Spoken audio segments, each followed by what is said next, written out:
Hi everybody, my name is Pajong, and this is my alternative and augmentative technology creation presentation. So my project is called the Comm Binder. It's short for the Communication Binder, and it's a communication board that students can use to communicate with others. So before I get started on the Comm Binder, I just want to talk a little bit about autism. So what exactly is autism spectrum disorders?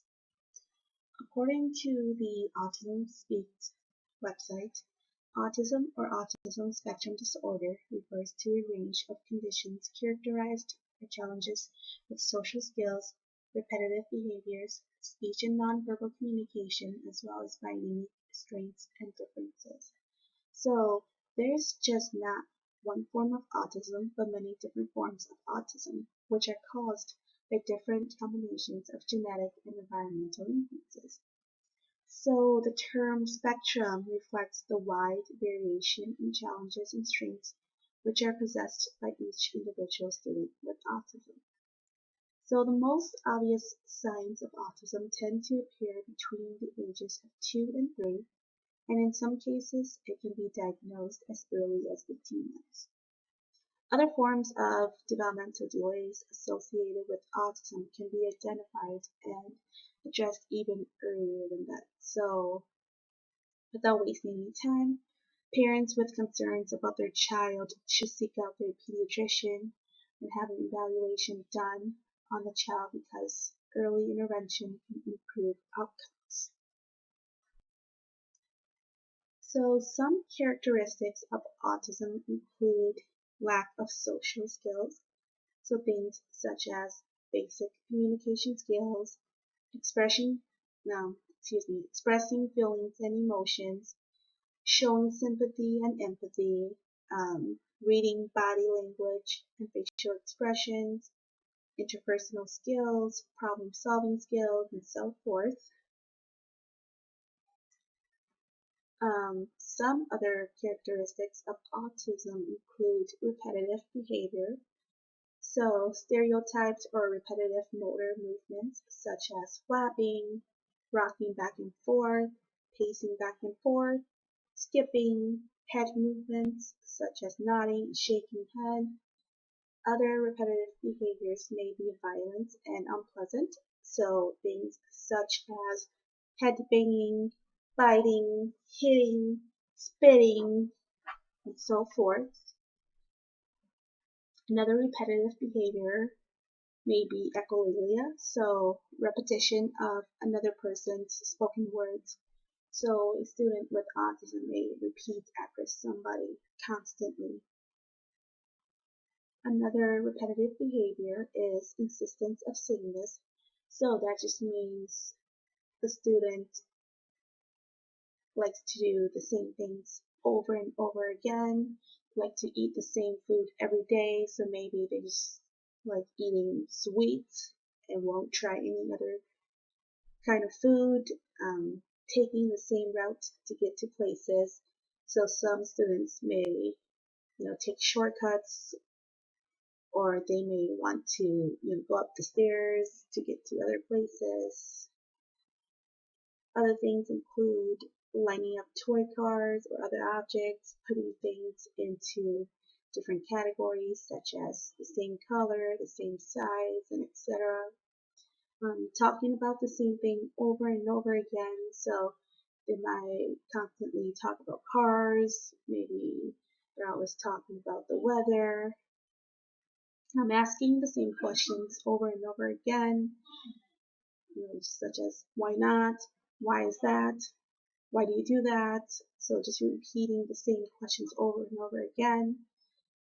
They may also recite TV scripts and movies, so they might be obsessed with a certain movie and constantly recite certain lines from movies.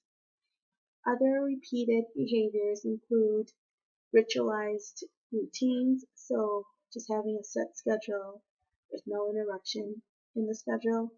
Many people with autism feel very anxious when there is a change to their routine or their schedule. So when a person with autism is asked to change a routine, the response can be extreme anxiety or, very upset, even if the person is very high functioning. Other repeated behaviors include nail biting, tapping feet, tapping fingers and pencils on the table, compulsive cleaning, and fidgeting with fingers and other things. So I also have some interesting facts about autism. So the Centers for Disease Control and Prevention, or the CDC, estimates that autism occurs in 1 in 68 children in the United States. So a better breakdown of this is that 1 in 42 boys and 1 in 189 girls are diagnosed with autism.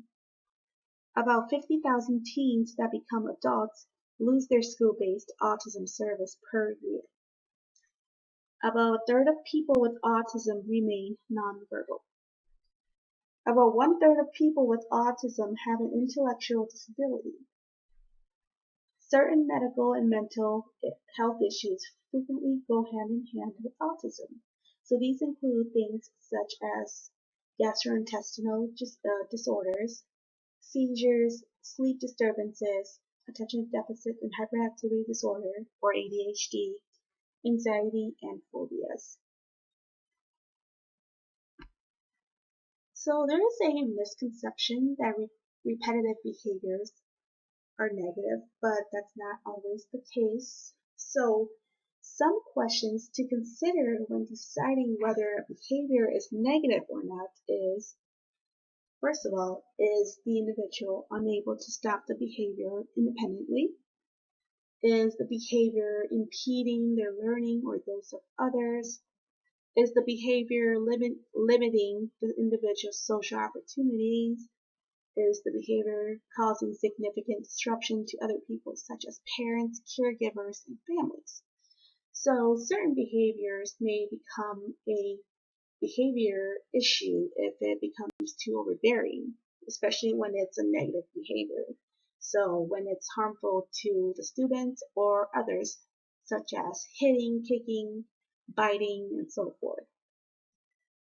However, some behaviors are used as self-calming techniques when there's too much or too little sensory input. So some of these behaviors can help the student regain a sense of control. It can help a student deal with stress and anxiety, and it can also block out uncertainty. So things such as pacing back and forth and flapping can help out with dealing with too much or too little sensory input. Certain behaviors may also be incorporated into meaningful activities. So, for example, if a student that is constantly tapping can be given, a small drum during choice time, that can also help out with balancing the repetitive behavior. So the next thing I want to talk about is nonverbalism. So about 25% of people with autism are nonverbal, and that just means that they are not able to communicate using their voice. And the term nonverbal can be very vague. So what does nonverbal mean exactly? So some people with autism may have some spoken words, but they are not able to use it functionally. Some may have only a few spoken words, but are able to use them to communicate. And then there are some who have no spoken words at all, and some may show little to no ability to express themselves verbally. So students who are nonverbal, they need a very structured environment in order to help them thrive successfully in the classroom. And they also need other means of communication in order to effectively communicate with others. So that's kind of where assistive technology devices comes in. Assistive technology devices are available to those who need communicating with others. So what exactly is what exactly is an assistive technology device? So, according to the IDEA of 2004, an assistive technology device refers to any item, piece of equipment, or product system, whether acquired commercially off the shelf, modified or customized, that is used to increase or maintain or improve the functional capabilities of a child with a disability. So, many students with disabilities require assistive technology to participate and benefit from their educational program. So, a range of solutions is available to support student performance, such as, independence in the areas of academics, learning aids, aids to daily living, assistive listening, and environmental aids for the hearing impaired and deaf, augmentative communication, computer access, leisure and recreation activities, seating, positioning, mobility, and vision. Students who have access to these appropriate assistive technology solutions are more likely to be successful in their learning. So there are many different types of assistive technology devices. It comes in low tech, mid tech, and high tech. So for low tech assistive technology devices, these are usually very cheap and very easy to acquire. So things such as pencil grips, raised line paper, and highlighter strips. Mid tech are usually a little more pricey, but still very, very affordable. So these things include a screen magnifier, audiobooks, and a wheelchair. And then the last type of assistive technology device includes high-tech devices, which are a little bit more pricey, a little more expensive than low-tech and mid-tech devices. So things such as text-to-speech, electronic tablets, and portable word processors.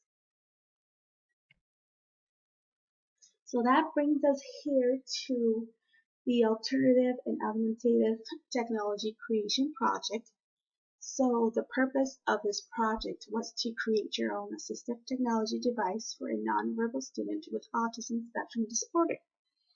And the presentation must include an original design with a 2D or 3D visual display, and then it should address these 4 questions.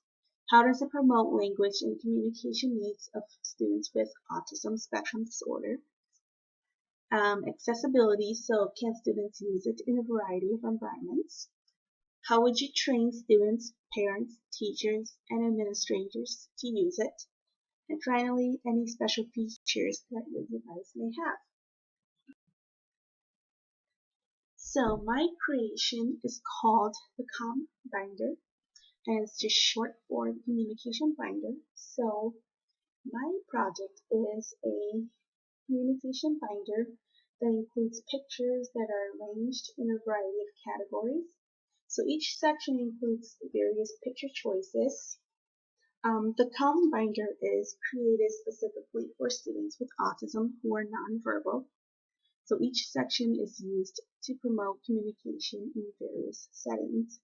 So for example, the binder is divided into different sections that can either be used in the classroom, in the cafeteria, outside during recess time, and bathroom. So in the Comm binder, there are 14 different sections to promote language and communication.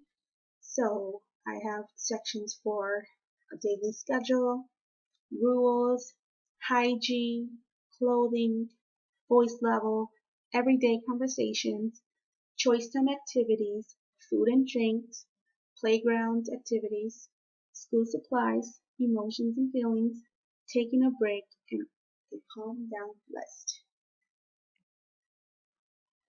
So here I'll take you guys inside the Comm binder and explain a little bit about each section. So page 1 here is the daily schedule. A lot of students with autism need structure in their day, so they rely on a schedule to help them sort out their day. So these picture cards can be changed depending on events that occur on each specific day.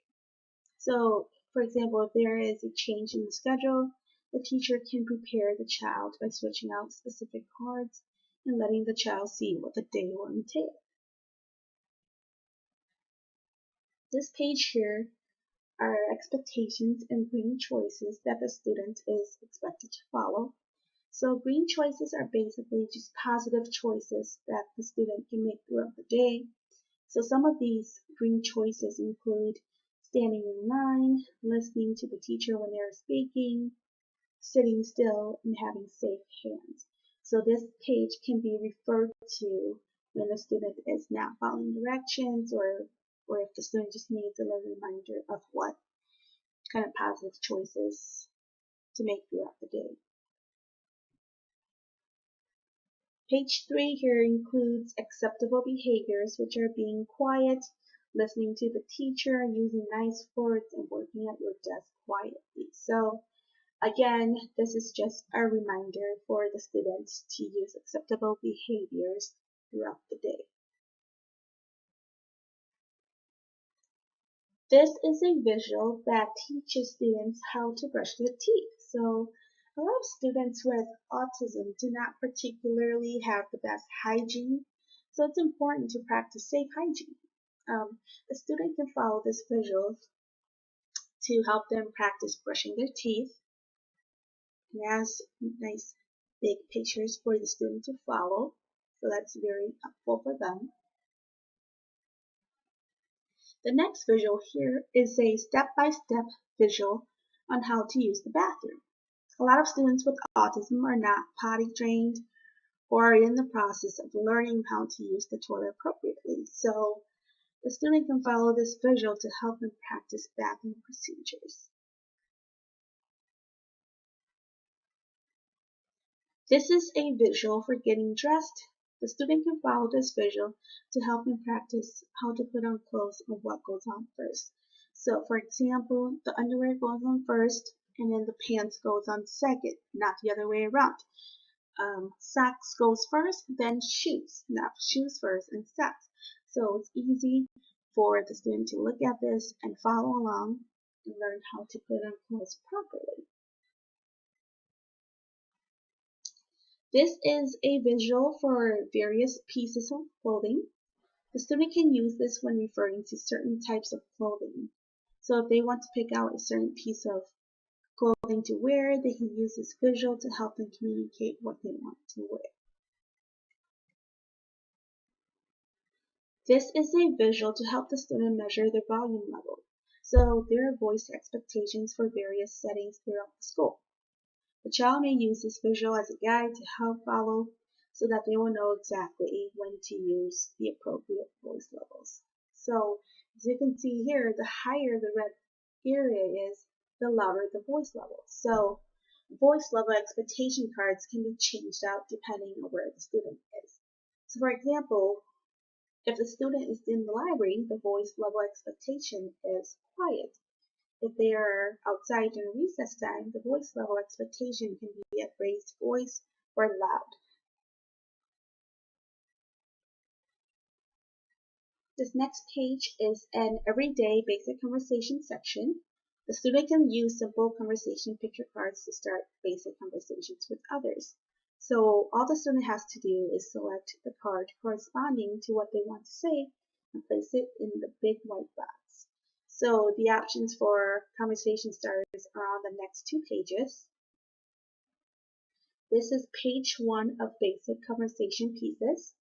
The student may choose any of these cards and place it on the big white box on the previous page to converse with others.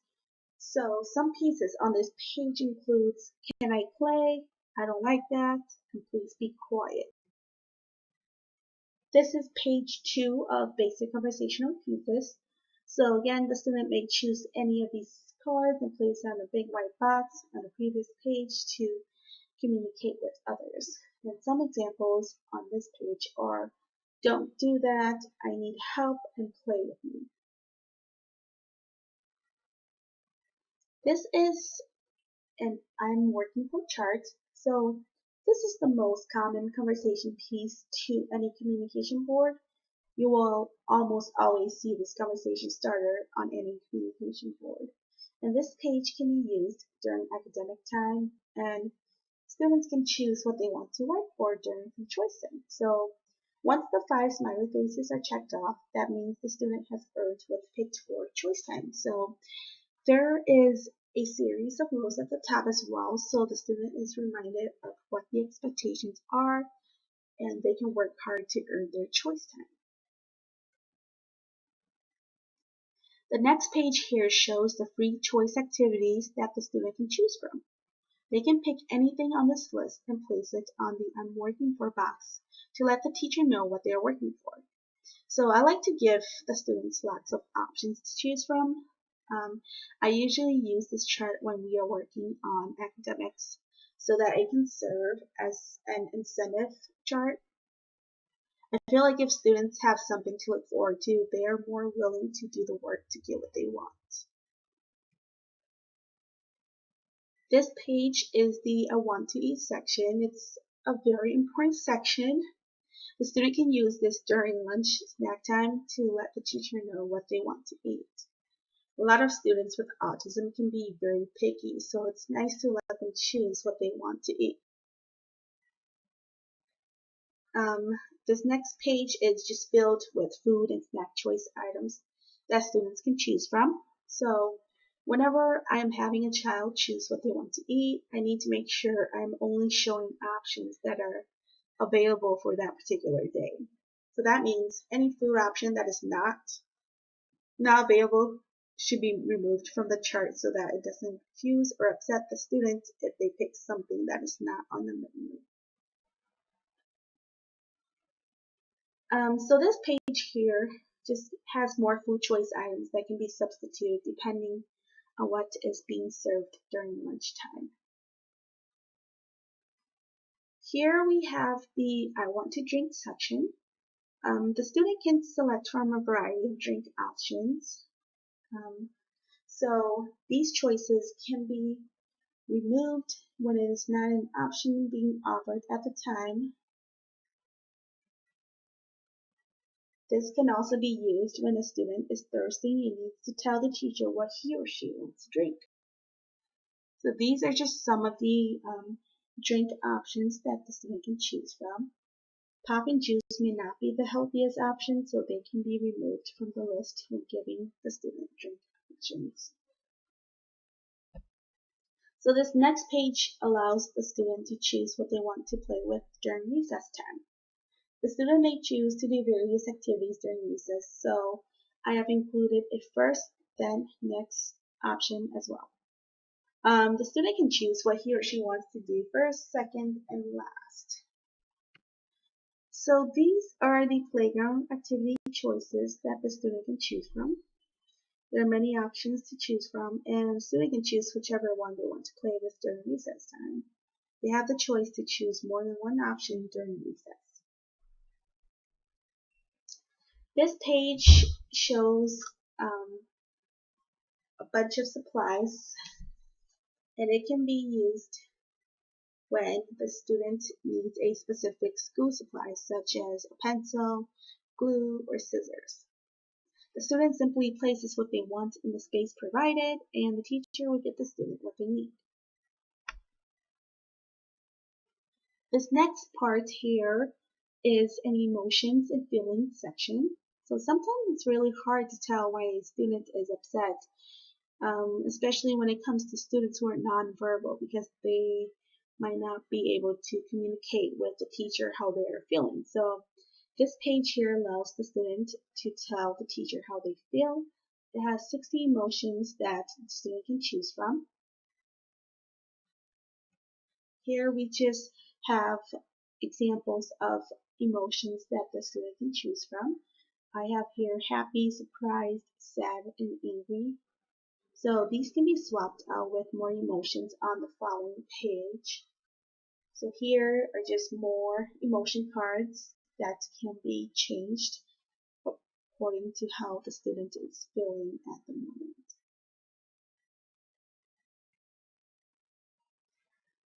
So right here, sometimes students will need to take a break because they're overstimulated or they simply just need to take a breather. So they can simply turn to this page in their Comm binder and mark why they're upset. And a teacher can give the student break options such as taking a walk, listening to music, counting to 5, and so forth to help the student de-escalate. So when a student is angry or upset, they will need to find ways to calm down. So this section here goes hand in hand with the break pass. The student can be referred to this page when they are frustrated, and this page provides several calm down options for the student. So it allows the student to monitor their emotions and see if things are helping them calm down or not. This last section of the Comm binder is a people section. So I added this page so that the student can refer to the important people in their life. So for the first page of the people section, I included pictures of family members with names that the student interacts with on a daily basis. So here we see mom and dad, grandma and grandpa, brother and sister, and auntie and uncle. So in this case, I included family members for Kayla. The next page here is all the people in Kayla's classroom. So her classroom consists of me, the teacher, Miss Pa, and 2 teaching assistants, which are Miss Lauren and Mr. Luke. And then the rest of the pictures include images of her peers in the classroom. This is just a continuation of all the classmates. This next section here is the last page in Kayla's Comm binder. So this page has pictures of other staff members in the school that Kayla interacts with. So these people include the principal, the speech pathologist, the occupational therapist, the school psychologist, the special teachers, and the bus driver. So these people are very important in Kayla's life, so it's crucial that they are listed here as well. So for our project, we have to address a few questions.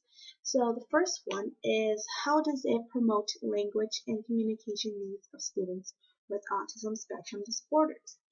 So lots of students who are nonverbal use a communication board to communicate their needs and wants. I decided to create a communication binder for my project. My project is called the Communication Binder, and I call it the Comm binder for short. So the Comm binder promotes language and communication because it allows the students to use the board as their voice. A lot of nonverbal students are not able to communicate using their voice, so this board helps them find their voice.